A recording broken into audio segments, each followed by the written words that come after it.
surrender all to thee, I freely give. I will ever love and trust you, in your presence daily live. I surrender all. I surrender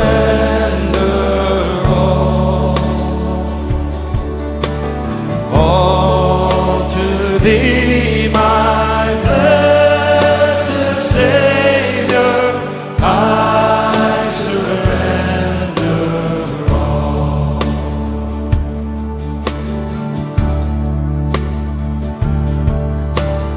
All to Jesus I surrender, Lord. I give myself to thee. Fill me with your love and power. Let your blessing fall on me. I surrender all. I surrender all to thee, my blessed Savior. I surrender all.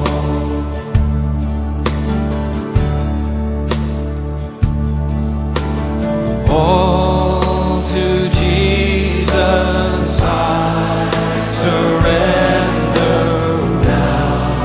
I feel the sacred flame. Oh, the joy of full salvation. Glory, glory to your name. I surrender all. I surrender all to thee, my blessed Savior. I surrender all. I surrender all. I surrender all. I surrender all to thee, my blessed Savior. I surrender all to thee, my blessed.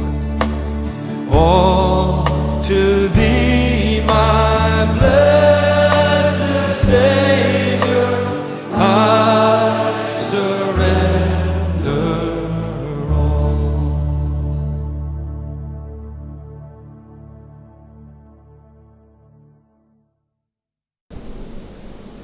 Praise the Lord. Dear church, for today's worship, the invocation is: ascribe to the Lord, O families of nations, ascribe to the Lord glory and strength. Ascribe to the Lord the glory due his name. Bring an offering and come into his courts. Worship the Lord in the splendor of his holiness. Tremble before him, all the earth. Our gracious Heavenly Father, Lord, we thank you for your help, we thank you for your grace, and we thank you for the blessing you have given us today, so that, Lord, we are able to assemble in the sanctuary and, Lord, conduct this worship service in the electronic media, Lord. We thank you for your grace. And, Lord, we commit ourselves and this worship service into your hands from the beginning to the end. Lord, you take over into your control, and Lord, you lead this worship service, and Lord, you be glorified and magnified, and Lord, you bless us through this word, Lord. We ask all this in the name of our dear Lord and personal Savior, Jesus Christ. Amen. My dear church, for today's English worship service, the scriptural passage that has been taken for meditation is from 1 Thessalonians, 5th chapter, 5 to 8 verses. Our brother Rajendra Prasad will come and read these verses and offer a short prayer, and then we will meditate about the word and be blessed by God's word. Today scriptural reading is taken from 1 Thessalonians chapter 5 to 8 verses. You are all children of the light and children of the day. We do not belong to the night or to the darkness. So then, let us not be like others who are asleep, but let us be awake and sober. For those who sleep, sleep at night, and those who get drunk at night. But since we belong to the day, let us be sober, putting on faith and love as a breastplate, and the hope of the salvation as a helmet. May God bless these words. Glory to the God. Amen. O Lord, loving Heavenly Father, thank you for the day. We are alive today only because of your blessings. We need your blessings. Thank you for this day, Saturday of May 2020. Thank you for the day. We need your blessings. O Lord, bless our church, bless our pastors, bless all of us. Give more power and strength to pastors during English Telugu services to take up. Amen.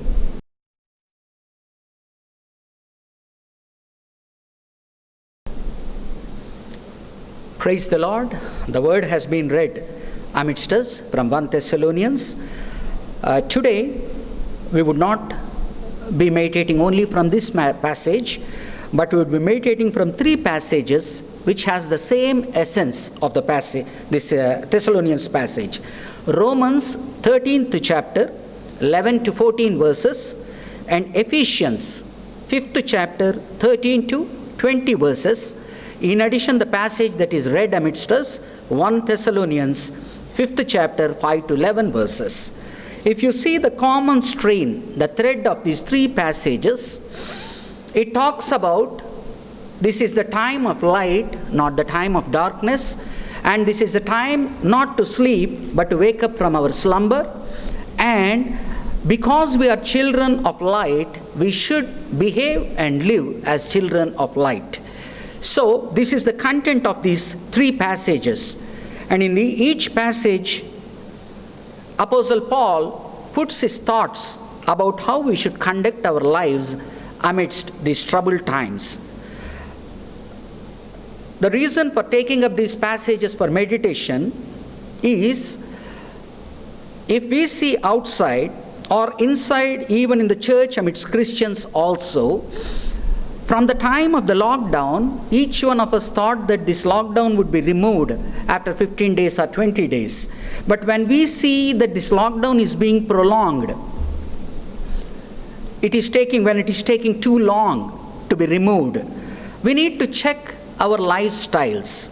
See, in the beginning, as soon as the lockdown has started, each of us thought, okay, this is a time of paid holiday. This is a time of paid holiday, and we can relax and we can enjoy, which is what we are doing even now. Praise be to God. God never constricts us not to either relax or not to enjoy. But as we see the lockdown going on, we are seeing strange things even amongst Christians and especially in the outside world also. Because there is a chance when too much of time is given to us, we become lazy and we become sluggards and we start loving sleep and we start losing our routine but form a new routine which perhaps sometimes might not be in the way of God. On the other day we see, because each government wanted to enhance their revenues, and because of also the request of many people who are habituated to drinking, when they are complaining, each government is even trying to open up the shops for wines. And you see long queues in it. Not only long queues, many places even the social distancing is not maintained. So, outside world we are seeing very visibly. And the inside world, if we see the Christian's world, we have fallen into a bad routine, I think. Because when I observe my families and my close friends, and when I speak to them over phone about their habits all through the day, I find, including me to a certain extent, that we have disturbed the past spiritual routine and we have inculcated new routines in our life, such as sleeping leisurely and waking up very late sometimes, and the TV channels which we were not used to see at one point of time, some entertainment programs, some movies, we are getting habituated to see because a lot of time is on our hands. And if you see young children spending their times too much on the phone and playing too many games, some good, some not too good, which are making them addicted to it. And especially we see in those people who do not have discipline or turning the day into night and the night into day, because that leisure and time is at their hand, and because the phones, because there is no work outside to go, and because the phones and the internet is open on the phones, and with the TVs with all the channels, and in addition to that all these channels which come over Amazon, Netflix and whatnot, there are so many things, and each one are having a gala of time. Okay, it is okay to enjoy, but let us check from the scripture wise how we are conducting our lives. See, all these three passages, the common thread is it speaks about laziness, loving sleep and being lazy. And the second thing it speaks is loving drinks and being drunkards. And it exhorts us to live as people of light with self-control. That means the constant, the common theme of these three passages is we are people of light, children of light. We are Christians. And we need to have self-discipline and self-control, and we need to spend our time, when we get more time, we have to spend in the things of God rather than in the things of the world. So, Paul, during that time, if you see in Romans 13th chapter, as I have told, in Romans 13, he reminds us and awakens us with these words. 11th verse I am reading from Romans 13. And do this understanding the present time. And do this understanding the present time. Because all during his time, as each generation which he has pioneered, basing on the words of the Lord that the second coming will be near and imminent, each generation have thought and have lived, conducted their lives in light of the second coming, awakening themselves in such a way that any day the Lord would return. The second coming of the Lord would happen in their own generation. And if in these days, if we are thinking that the second coming is imminent, how much more Paul and the apostles, other apostles, based on the personal teaching of the Jesus Christ, would think that the second coming is all the more imminent, and they would see it with their own eyes perhaps. And do this understanding the present time. The hour has come for you to wake up from your slumber. The hour has come for you to wake up from your slumber, because our salvation is nearer now than we first believed. The hour has come for you to wake up from slumber.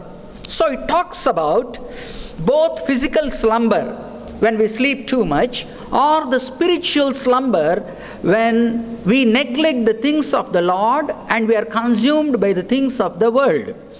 So whenever he talks about these things, we need to remember the book of Proverbs mentions how a lazy man would be, how a sluggard would be. how a lazy man would be, how a sluggard would be. So, Proverbs are those things which most of our children, many Christians, each day they pick up that day's proverb and read through the Proverbs and get enlightenment from that and get inspiration from that, and they live. So today, once again, when we talk about this loving sleep and being lazy and becoming a sluggard, we need to turn to Proverbs, what Proverbs says to us. If you turn to Proverbs 6th chapter, Proverbs 6th chapter, 6 to 11 verses, it says like this about those lazy people who do not use their time properly, but while away their time and not concentrating on the spiritual things, but rather being consumed by the worldly things. The Proverbs has got this to say. 6th chapter, 6th verse. Go to the ant, you sluggard, consider its ways and be wise.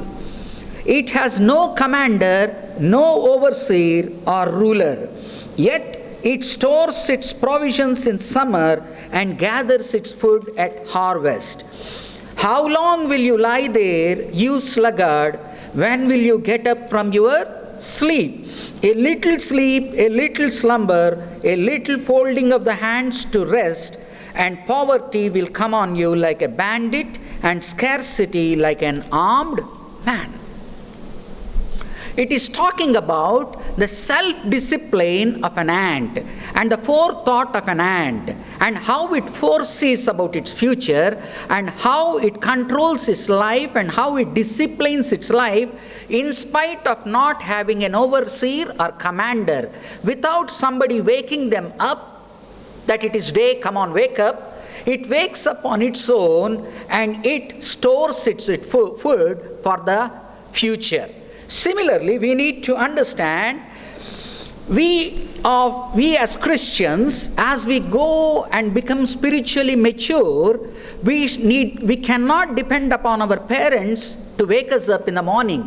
You children and youth, mind these words. We cannot depend upon our parents to wake us up and read the Bible and pray. But rather, we ourselves should understand what the future holds for us and how troubled these times are and how the Bible condemns those people who give more importance to sleep and laziness. So, and also, you cannot expect a pastor or you cannot expect a Christian channel which preaches gospel to exhort you, but it should come from within you, understanding the value of time and understanding the times which God has given, and without a pastor or a parent asking whether you are reading the Bible regularly or whether you are praying regularly and how much time you are spending on the word and how much time you are praying. It should not come from our parents or from our pastors, but it should come from our own self-discipline. So, young people and old people alike today, with the phones in their hand, these Android mobile phones in their hand, and having internet at their disposal, and elders and younger ones too, having these TVs and having all the channels at their disposal, how are we spending our time with the Bible? How are we spending our time in prayer? How are we waiting upon the Lord? If you are doing that more than what you were doing earlier, and you are thinking more about God and more about your spiritual health and about your future, you are on the right track. But from the ant, let us learn these lessons that we do not need an overseer, that means who overlooks over us, or a commander who prods us, or a parent or a pastor for our spiritual life, but we need to check our lives and get it on the tracks. And if you see Proverbs 24th chapter, 30 to 34 verses, 24th chapter, 30 to 34 verses, I went past the field of the sluggard, past the vineyard of the man who lacks judgment, past the field of the sluggard. Thorns had come up everywhere, the ground was covered with weeds, and the stone wall was in ruins. I applied my heart to what I observed and learned a lesson from what I saw. A little sleep, a little slumber, a little folding of the hands to rest, and poverty will come on you like a bandit, and scarcity like an armed man. Thorns had come up everywhere, and the ground was covered with weeds, and the stone wall was in ruins. My dear brothers and sisters, what does thorns signify in a field? What does weeds signify in a field? And what does a broken wall around a house suggest? You need not plant thorn plants, or you need not plant willfully weeds, but by default the thorn bushes and weeds grow on even an arid land, let alone a fertile land.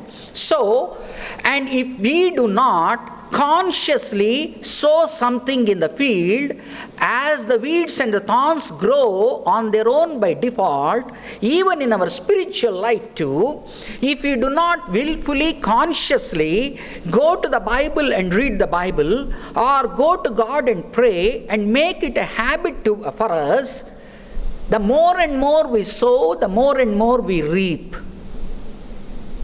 And if we do not sow, we think that we do not reap anything. But we need to understand, even if we do not sow, the thorn bushes and the weeds grow up on its own, and it chokes our lives. That's why in Amos, I think he says, if you sow wind, you will reap the whirlwind. Similarly, if you sow bad in your life, you will reap worse and worst from our lives.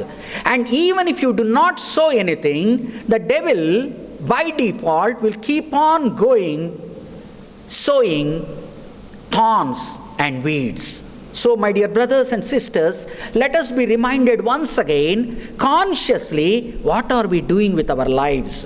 Because see, when we get time, none of us will think, when you get some lazy time, what will we do? Let us go to the Bible? We say that? No. Let us go and pray? Most of the times when we find time on our hands, by default, as an involuntary motion, we go to our mobile phone. And whenever we have time on our hands and we feel bored, the first place we go is before the TV, not before the Bible or for prayer. So, if we do not consciously sow some things in our life and some habits, it becomes a character later on which reaps the fruit of our life, which might be good fruit if we sow rightly, or bad fruit if you do not sow rightly. And even if you do not sow anything, devil is adept at sowing its own thorns and weeds in our fertile spiritual field. So, my dear brothers and sisters, to both youth, the younger ones and the elders, I exhort you to spend your time wisely. And thirdly, in 26th chapter, Proverbs 26th chapter, 13 to 16 verses. When I say these things, when I speak to either my children or my cousins, whenever I encounter this sort of problem, most of the time I get arguments from them and their own defense. It is good to listen other arguments and defense. But see, understand these words. If it becomes a habit in us to laze around and to be a sluggard, how our life turns out to be. 13th verse of 26th chapter of Proverbs. The sluggard says, there is a lion in the road, a fierce lion roaming the streets. When he has to go out and do some work, a sluggard or lazy man, when he gets used to a laid back lifestyle of an armchair lifestyle, he would not go out to work, but rather he says, there is threat outside. There is a lion outside roaming which will eat me, so it is safer at home. So he becomes more and more relaxed, laid back, and he will become all the more a coach potato. As the door turns on its hinges, so a sluggard turns on his bed. The sluggard buries his hand in the dish. He is too lazy to bring it back to his mouth. The sluggard is wiser in his own eyes than 7 men who answer discreetly. When people who have the spiritual enlightenment, after going through the same lifestyles and after have spoiled their lives because they have not invested rightly in the life, when these sort of elders, parents and pastors, when they speak these sort of words, the sluggard or a lazy man, he has got his own defense and he has got his own arguments. Because this is the lockdown time, I am doing this. Once the lockdown time goes, I will come back to the routine. So these are the answers which we get. And when we ask a child or a student why you have failed, always the answer is next time, next time. And they will have their own defenses. This is only quarterly exam, this is only half-yearly exam, this is only this exam. But as the time goes on, whatever is happening in these monthly, quarterly and half-yearly exams would be reproduced again in the final exams too. So, God has placed time in our hands, and it is in our hands to use judiciously and blissfully to be blessed this time. So understand and wake up. That's what he says. And do this understanding the present time. The hour has come for you to wake up from slumber, because our salvation is nearer now than when we first believed. So the last days are near, the time is coming, and Paul in essence is saying salvation is not a locus, at a point locus, but salvation is a process where the starting point is you have accepted Jesus Christ as Savior and you are saved. And also that salvation will continue till, that means it will be completed only when the Lord comes in the second coming, or when we die and in the Lord's coming we are risen. In between, when you accept Jesus Christ as your Savior, the part of justification is done. But all through the life till the time of our death, either our death or the Lord coming, whichever is first, what is happening in our lives is sanctification. Only at the time of the second coming of the Lord, the glorification will occur. So the point between justification and glorification, where the sanctification is being demanded from a Christian, is called as salvation. So once we accept Jesus Christ as our Savior, the salvation has started, and the salvation is consummated or completely effective when the Lord comes, or you die first in the Lord by being sanctified. If this is the case, how sanctified should our lives be? All the time what God has given us is to sanctify ourselves, to become more and more holy, and to become more and more like His Son Jesus Christ, to be conformed in the image and likeness of Jesus Christ. Refer Romans 8:28 to 29 verses, you will get the clarity. So, my dear brothers, this is Paul's exhortation, not only in Romans 13:11 to 14, but also Ephesians 5:13 to 20, also the same wavelength, and 1 Thessalonians 5th chapter 5 to 11 verses. And what are the positive examples that encourages us not to be a sluggard? If you see in the same Proverbs 30th chapter, you see the noble woman, wise woman, how she sets her house right. So whenever we read about noble woman in Proverbs 31, we have a habit of relegating it only to women and thinking that it is not talking anything about men. But it is speaking a woman who is not forefront in the work field outside, even though his husband works outside, how she conducts her lifestyle, how she does her household work, and how she does her side business, and how she brings respect to her husband and family. So when it talks to a woman, it is in fact not talking to a woman, but all the more to a man, because in most of the times in our culture, if you see, a woman works more than a man. 31st chapter about the wise woman, wife of the noble character, 31st chapter, 10 to 31 verses, you get that. In that I am going to read 15th verse and 17th verse. She gets up while it is still dark. She provides food for her family and portions for her servant girls. She wakes up in the dark. What did Jesus Christ teach us? When he was on the earth, how much ever his ministry was busy, he always used to wake up in the morning and used to go to far off places to pray to Lord first and derive the energy and do the rest. The ministry. 17th verse. She sets about her work vigorously. Her arms are strong for her task. In contrast to the sluggard, how a wise woman who is laborious, who works hard, is being shown. Verses 27 to 28. She watches over the affairs of her household and does not eat the bread of idleness. She does not eat the bread of idleness. Her children arise and call her blessed, her husband also, and he praises her. 31st verse. Give her the reward she has earned, and let her works bring her praise at the city gate. So, when we talk about this loving sleep and becoming lazy and ultimately becoming sluggards, the negative examples are shown in Proverbs, not only in the 6th chapter, 24th chapter and 26, is interspaced all over the Proverbs, how not to conduct our life in a lazy manner. But in the same Proverbs, we see a wife, noble wife of good character, how she works hard and how she is away from laziness. Let us remember this and let us be reminded her once again, and let us use our time judiciously in the spiritual things and also in the things of our household.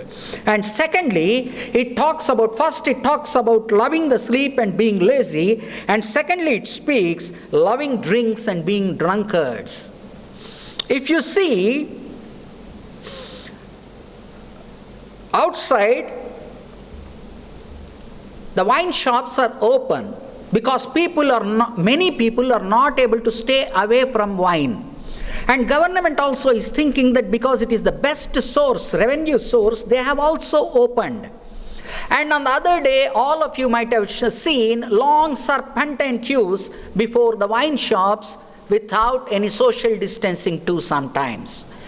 But that is the way the world is going. And also you might have seen many WhatsApp videos how when a man gets a bottle after these 40 days, how he is exulting in life.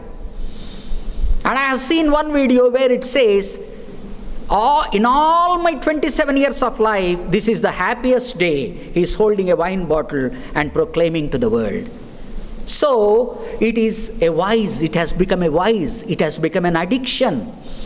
The Hebrew literature, which considers that wine is a part of feast and festivals, and it is for joy, have these words to say in the Bible that never ever look at wine and get motivated by wine and be deceived by wine and ruin your life.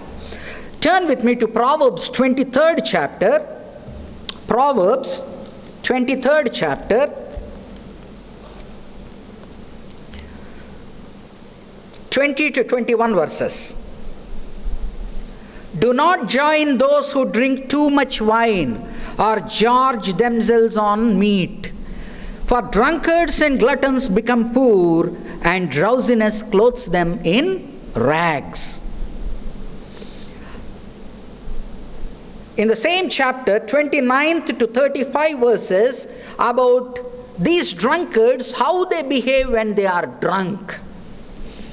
Who has woe? Who has sorrow? who has strife, who has complaints, who has needless bruises, who has bloodshot eyes. Those who linger over wine, who go to sample bowls of mixed wine. Do not gaze at wine when it is red, and when it sparkles in the cup, when it goes down smoothly. In the end, it bites like a snake and poisons like a viper. Your eyes will see strange sights, and your mind imagine confusing things. You will be like one sleeping on the high seas, lying on the top of the rigging. They hit me, you will say, but I am not hurt. They beat me, but I don't feel it. When will I wake up so I can find another drink? The best what we can say about these people who like drinks is they are very intelligent people, they are very wise people, they are people who know how to enjoy their lives. If you see, they have developed so many things while drinking. Because they can see wine in a wine glass, they see at that red wine. And they smell because it gives them intoxication before even drinking. And when they are enjoying with these perceptory senses, not because the ears do not listen to the pouring of the drink, they clink the glasses and say cheers. So they have elaborate processes to drink, all taking them to worthlessness, uselessness, and losing dignity before other people, and losing dignity before their own family, their own wife, and their own children. So we need to remember these things. And as I told, why they are wise? Because when they drink in the night and when they get over in the morning, they feel a hangover. And you and I would suggest them that for a hangover, at least you do not drink today. But they have got a recipe for that also. They have a hangover drink. It is not told now, it is an experience of the drunkards. When will I wake up and when will I find a peg to drink in the morning? That means when they are drunk, to come out of the drunkenness and that headache, they drink another drink. And their families are destroyed because in India, it is a socio-economic evil. They lose dignity in the society, they lose dignity in the family, they lose dignity before wife, they lose dignity before children. In spite of that, they are addicted to that because it has started as an enjoyment, and they started to depend upon it as addiction, and it has become a vice for them. So my dear brothers and sisters, these are all not new things which we have inculcated nowadays, because the first man after Adam, when the flood has killed all the generations, if you see Noah in 9th chapter 20 to 21 verses, he is the man through whom all the world has come, each and every human being. But in spite of the Bible saying that he is an obedient man and he is a righteous man, the first thing he did as soon as he came out of that flood was he planted vineyards and he started drinking for enjoyment.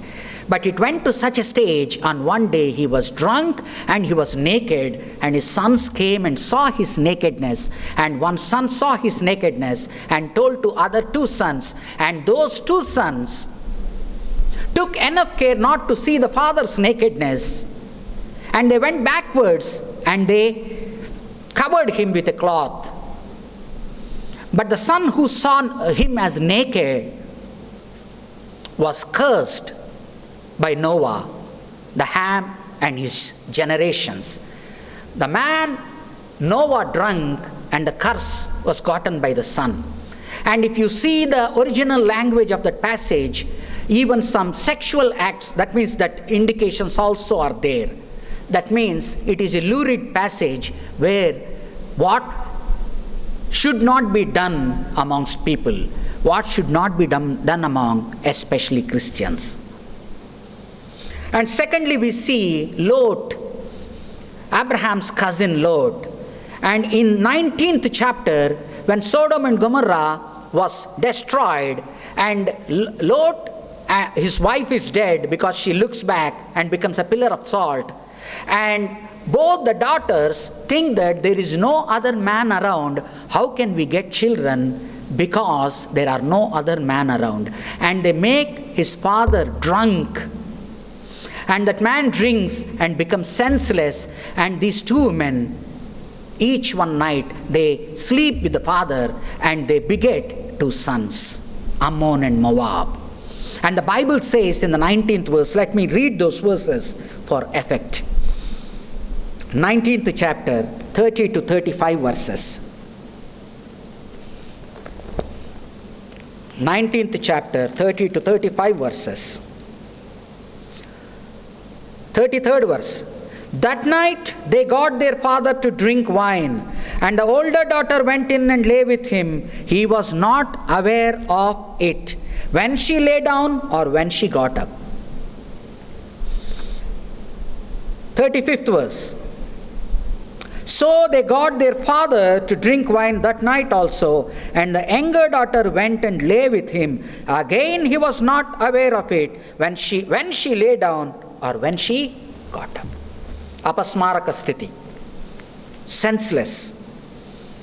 So nowadays, if you see around the world, is it not under the influence of these drinks, so many things, bad things are happening?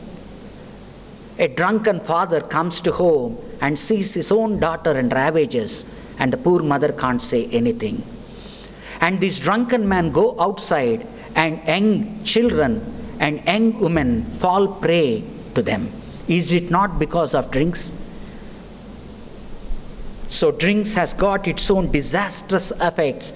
God has given everything good fruit in the world, but devil knows God has given everything for enjoyment and pleasure in a limited way, but when you abuse it, it becomes a destructive habit, and it becomes a vice, and it destroys families and the society. So, let us understand these things, and as these passages talk, do not be drunk, because we are people of light. I am speaking to you, O Christians. If you are a Christian, if you are still under the influence of alcohol, if you are still addicted to it, and if you have already lost your reputation in your church, and if you already lost your reputation at home, and your children is not looking up to you, but they are looking down upon you, be reminded of these words. Because Satan, as it has planted weeds and thorns in a fertile land or even in arid land, the same vineyard, what God has given for enjoyment, has been destructive. And Satan has used it to destruct families. So my dear brothers and sisters, let us be warned by these passages and let us fall back into line. And let us not ruminate only about negative examples. I want to show you. If you see Isaiah 5th chapter, he talks about the bad habit, drinking habit of Judah. The two tribes kingdom, Judah and Benjamin, so-called southern kingdom of Israel. And in Isaiah 28, 1st verse, 3rd verse, 7th verse to 8th verse, he rebukes Ephraim for drinking. That means the rest of the 10 tribes, which are called as northern kingdom. I do not have time to go into that, but what I want to remind you is, even the old prophetic literature of the Bible has condemned their own people, Israel and Judah, for their drinking habits, which has become a destruction to them. And it also says that not only common people were drinking, but the priests and the prophets were drinking, and the kings were drinking, and the whole nation was destructed because of their habit. Let me read one verse, because it is not about outsiders, those people who stand in the queues, but it is talking about our own people, our own God's people, our progenitors, and we should take warning from that. 28th chapter, 7th to 8th verses of Isaiah. Isaiah 28th chapter. And these also stagger from wine and reel from beer. Priests and prophets stagger from beer. and are befuddled with wine. They are unable to take proper decisions, do the proper way of work of the God.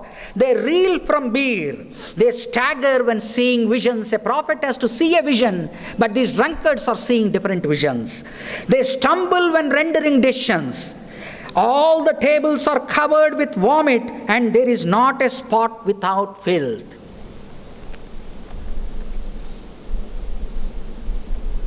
Only a dog returns to its vomit, and only a pig goes back and wallows in the mud after it is cleaned. So, my dear brother and sister, if God's people were destroyed because of their habits, their sin of idolatry, adultery, and drunkardness, and when Isaiah condemns both the kingdoms, and today, if Christians, in the name of the Lord, if we are taking drinks, and if you are being led astray, what a curse it is to us.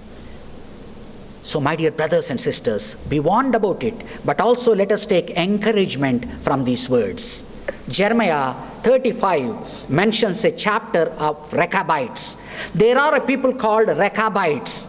Jonadab, son of Rechab, and God to teach lesson to Judah when he is about to send Judah to exile. That means the tribe of Judah and Benjamin is called as the country of Judah, and when he is going to send into exile around 586 BC, and when Jeremiah has condemned them, criticized them, condemned them, and he has convicted them of their sins, and he shows to Jeremiah, call Rechabites. There are a people called as Rechabites among the people in Judah. You call them and you speak to them and you say this. You open a wine bottle and you keep the glasses before him and see what they say. And so in tune with the word of God, Jeremiah goes and calls those Rechabites, and these Rechabites come, and Jeremiah keeps the wine bottle open and the glasses before them. See what they have to say.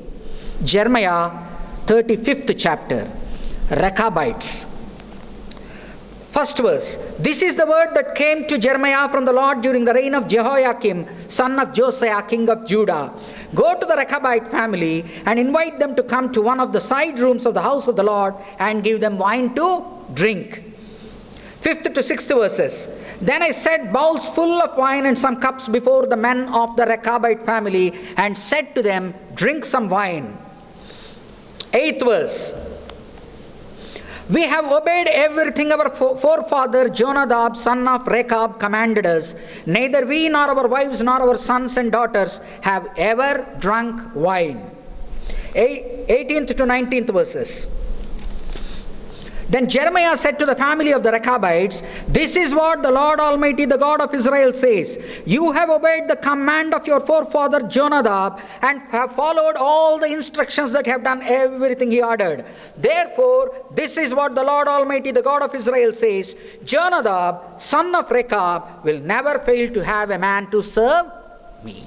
When Rechabites, just because their forefather told not to drink, after generations, they did not drink wine, and he taught a lesson to Jeremiah, these people are a blessed people. And also, he goes on to condemn Judah with these verses, 12th to 15th verses. The word of the Lord came to, 12th verse, the word of the Lord came to Jeremiah saying, this is what the Lord Almighty, the God of Israel says. Go and tell the men of Judah and the people of Jerusalem, will you not learn a lesson and obey my words, declares the Lord. Jonadab, son of Rechab, ordered his sons not to drink wine, and this command has been kept even now.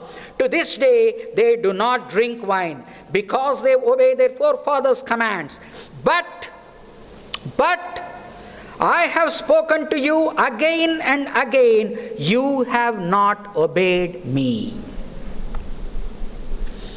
Rechabites, just because a forefather told that not to drink wine, they have not drunk wine. But you people, in spite of commandment after commandment after commandment, you are not listening to me, but you are going on a destructive path, he says. Again and again I sent all my servants the prophets to you. They said, each of you must turn from your wicked ways and reform your actions. Do not follow other gods to serve them. Then you will live in the land I have given to you and your fathers. But you have not paid attention or listened to me. The descendants of Jonadab, son of Rechab, have carried out the command their forefathers gave them. But these people have not obeyed me. Listen, I am going to bring on Judah and everyone living in Jerusalem every disaster I pronounced against them. I spoke to them, but they did not listen. I called to them, but they did not answer. When you do not listen to the words of God directly from the God's commands itself, how stringently his punishment would be, he shows. So my dear brothers and sisters, let us be reminded about these things. And loving sleep and being lazy is destructive to our lives. Use time judiciously. And loving drinks and being drunkards is very, very destructive, and it destroys our families, and it destroys our societies, and it destroys our country, and we will lose our dignity and self-worth before others with whom we have to command respect. And thirdly, with a small exhortation, I will close this message in 5 minutes. All the passages say, living as people of light with self-control. We need to be people who live as the people of light with self-control. 1 Thessalonians 5:5-8, Ephesians 5:8-10, 14-17. I will just read. Ephesians I will read. 5th chapter, 8th verse, 10th verse. For you were once darkness. At one point of time you did not accept Lord Jesus Christ as your Savior, but now you have accepted. But now you are light in the Lord. You are the salt of the world, of the earth, and you are the light of the world. 10th verse. And find out, live as children of light. 10th verse. And find out what pleases the Lord. 14th verse. Wake up, O sleeper, rise from the dead, and Christ will shine on you. If you are sleeping late, if you are whiling away your time, you are lazing around not concentrating on the spiritual things, this is what he has to say. Wake up, O sleeper, rise from the dead, and Christ will shine on you. If all the night you are spending with your phone and TV, and all the night you are sitting before that and not rising in the morning, and not doing the works of the God, what he demands from us, reading from the Word of God, and concentrating more and more time on the Word of God, and having individual prayer, and sitting in family prayer, he is saying, wake up, O sleeper, rise from the dead, and Christ will shine on you. How should we use our time? Be very careful then how you live. Be very careful then how you live. 15th verse. Not as unwise, but as wise, making the most of every opportunity, because the days are evil. Therefore, do not be foolish, but understand what the Lord's will is. Do not get drunk on wine, which leads to debauchery. Instead, be filled with the Spirit. My dear brothers and sisters, everything is given for our enjoyment. Your phone, your TV, all your other activities are given for our enjoyment. To a certain extent, if you do that, they are a blessing from the Lord. See, 1 Timothy 6th chapter, 17th verse I read, and remember these verses all your life. 1 Timothy 6th chapter.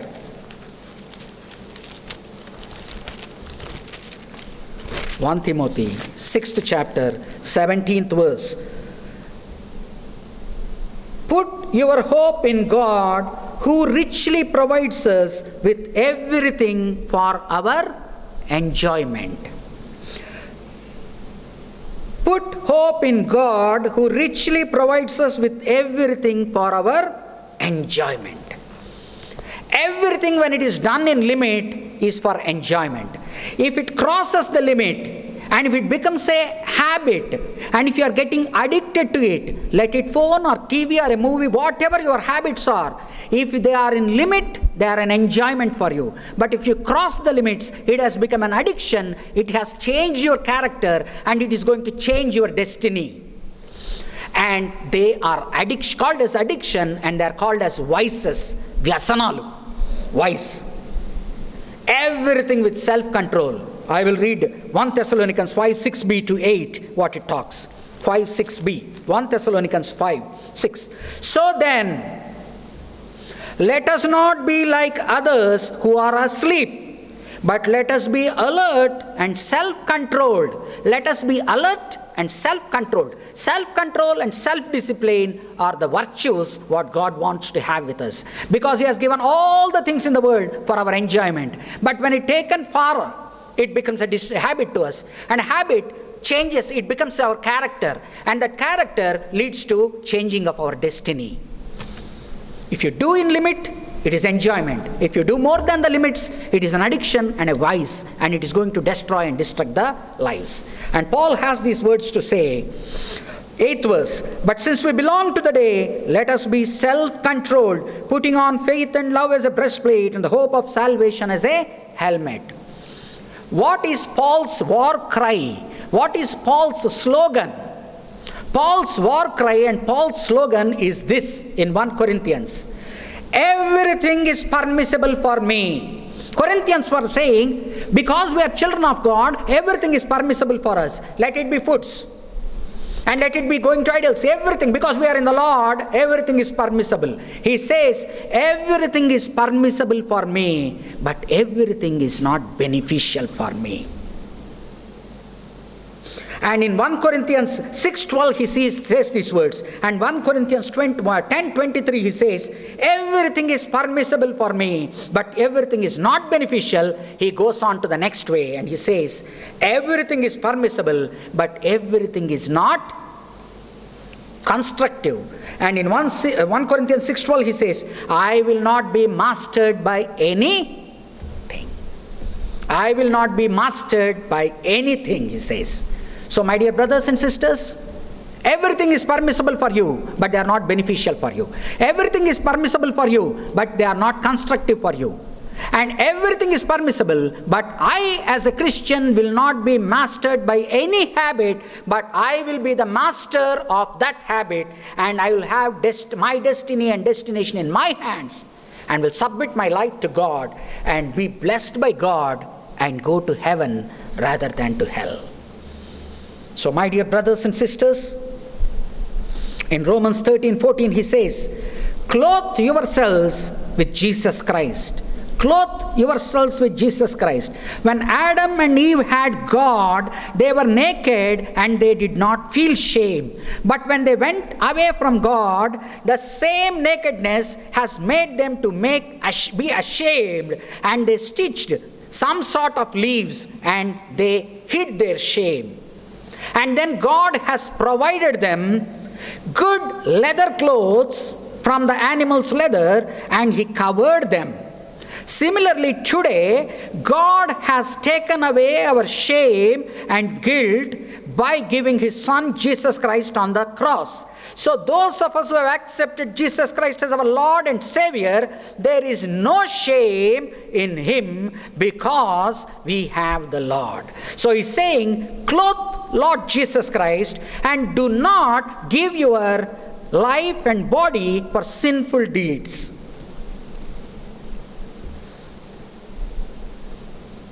So today, as people of God who have accepted Jesus Christ as our Lord and Savior, we need to have sanctified lives, because our salvation has started, and our salvation is going to be consummated very soon, provided that we are sanctified. We are in the process of sanctification. Our glorification is assured.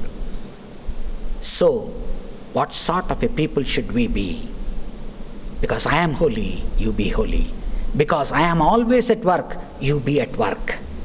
And because I am, you are. Shall we close it with a prayer? Our gracious Heavenly Father, Lord, thank you for speaking from the Word. Lord, forgive us for the time we have wasted during this lockdown on our enjoyments becoming vices and addiction. Lord, let us come back to you, and let us use our phones, TVs, and whatever the gadgets we have in a manner of self-control and self-discipline, and let us enjoy them to a certain extent, And let us always enjoy more and more in your scriptures and in your prayer and in having a sanctified life, which is a model that need to be imitated by others, because as we follow Jesus, we can say, follow us to our children, and our children will be blessed. In Jesus' name, we pray this prayer. Amen. Praise the Lord, everyone. Once again, I greet you in the name of Jesus. One more Sabbath day we are into. And especially I'd like to thank our pastor Venkatesh Paul Garu for delivering this wonderful message, the right message at the right time. The worldly things which are going around right now, as we all know, the lockdown has been extended, and it's a sad part that the churches have not been. We need to do is we need to pray for the Lord, for His grace and for His mercy, so that the churches will be opened soon, and we all praise God in His sanctuary. We all come to the church and pray. Announcements for this week are like this. On Tuesday, there will be Bible study in the book of Deuteronomy. It will be given by Reverend Jacob Devari Garu, our senior pastor. The link will be posted on a WhatsApp group at 7 o'clock. So please follow, and as I have mentioned earlier, please do share all these links, the English service, Telugu service, and Bible study to all your friends and family members, so that the message will be reached to everyone. Thank you very much for giving your tithes through PhonePe and Google Pay, by IFSC transfers, and all other means of transfers you have done. And we'll be displaying your list on WhatsApp group after the Telugu service, and please check your names. And one more thing I'd like to say on this occasion, we are in days that where we are thinking of the lockdown has been extended, and once again the days have been extended. So how we are going to survive in our businesses, in our works, in our studies, all these things. One thing I'd like to remind you, Jeremiah 29:11. I'd like to read this for you. For I know the plans I have for you, declares the Lord. Plans to prosper you and not to harm you. Plans to give you hope and a future. God says He's going to give us a future. There is a plan in everyone's life, in your life and my life, everyone's life. God has a plan. Only thing you need to do, as Uncle has said, not going through the world, be sanctified and be holy, and live along according to the word, and be in a right way, and God will surely bless you and has a good plan for you. And there are some prayer requests for this week. Firstly, I would like all of you to pray for our Pastor Auntie, Lily Jaikar Auntie, as she's undergoing treatment. Please pray for her early recovery. And there are exams in next month, which there are some prayer requests for 10th class exams and NEET exams. Our kids who are preparing at home, who are having online sessions, online exams, please pray for them so that they get the knowledge, and so that they can read and fare in their exams. And once again, I'd like to thank one and all for your tithes and all.